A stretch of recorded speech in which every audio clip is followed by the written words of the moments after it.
Et c'est donc le moment d'accueillir notre expert de chez Métro, premier fournisseur des restaurateurs indépendants en France. Bonjour Reda Beharil.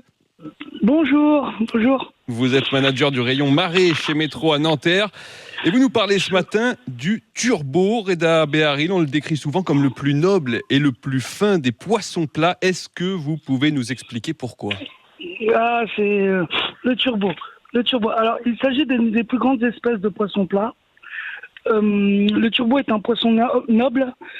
De fait de sa rareté, son cours de vente élevé, son tarif au kilo évolue en fonction du calibre et de sa qualité. C'est un super poisson qui est beaucoup travaillé par les gastronomes. Alors comment on le reconnaît ce turbo ? Est-ce qu'il a des caractéristiques spécifiques ? Bien sûr, oui. Alors, c'est un poisson ovale. Il a un côté blanc et un côté plutôt sombre marron, avec les deux yeux du côté blanc. Et il se confond au sol. Il prend la couleur du sol où il se confond. Voilà. Et c'est un poisson qui peut être très gros, hein ? Très très gros, ouais, très très gros. Très très gros. Là, les femelles sont beaucoup plus grosses que les mâles. Ils peuvent aller jusqu'à entre 47 et 54 cm, jusqu'à 25 kg. Et une femelle, ça vit jusqu'à 25 ans. Et on est en ce moment en pleine période de pêche du turbo. Ouais, exactement. Enfin, le turbo, il y en a toute l'année. Mais où il y a des grosses disponibilités, c'est mai, juin, juillet, août. Alors, est-ce qu'on peut revenir sur les particularités gustatives du turbo ? C'est un poisson qui est très prisé, hein. Ouais, c'est exactement ça. Il a une chair très ferme et très blanche. Il se consomme entier, en filet, sur pavé, au barbecue, aux arêtes. On l'appelle aussi d'ailleurs le prince des mers. Le prince des mers. Et comment est-ce que vous avez quelques idées, quelques conseils de recettes ?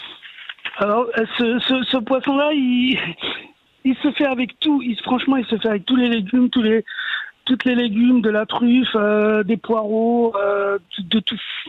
Franchement, il se marie avec tous les légumes. C'est ça sa particularité, pardon. Et vous avez pas une petite préférence quand même à nous conseiller ? Moi, je l'aime bien en tronçon au barbecue. C'est ce que je préfère.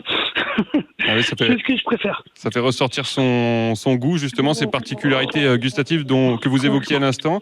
Voilà, c'est ça. C'est exactement ça.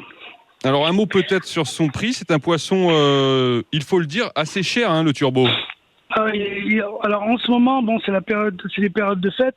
En ce moment, on avait du turbo à 68 €, mais ça peut descendre dans les alentours des 24 € en pleine saison en été. Et voilà. Qu'est-ce qui explique peut-être ce prix assez élevé ? La particularité, en ce moment, il y a eu des coefficients marée importants, donc le poisson était très très cher. Ah d'accord, ça dépend surtout de la période. Voilà, c'est exactement ça. Par exemple, en été, quand il y en a pas mal en production, franchement, il est bon marché. Mais pourtant, vous nous disiez que c'était pêché en ce moment. Oui, c'est pêché tout le temps, mais là, vu les coefficients marée, c'est ça qui fait que son prix est élevé en ce moment. Alors, pour terminer, je voulais quand même que vous nous rappeliez comment on choisit un bon poisson et comment on peut s'assurer notamment qu'il est bien frais, ce poisson. Alors, il est bien luisant. Il est bien luisant, les yeux brillants toujours. La partie blanche qui se trouve à la lumière, elle est bien brillante et les yeux très clairs. Et bien sûr les huiles toujours aussi rouges. Ouais, c'est ça les signes qui peuvent nous permettre de ne pas avoir de mauvaises surprises au moment de le cuisiner. Exactement. Exactement. Puis je vous ai pas dit, le turbo c'est un poisson assez caméléon. La teinte marron varie en fonction de son environnement. Eh bien écoutez, merci beaucoup Reda Beharil, manager du rayon marée chez Métro à Nanterre, d'avoir été avec nous ce matin. Je vous souhaite une excellente journée et tout de suite, on retrouve Métro.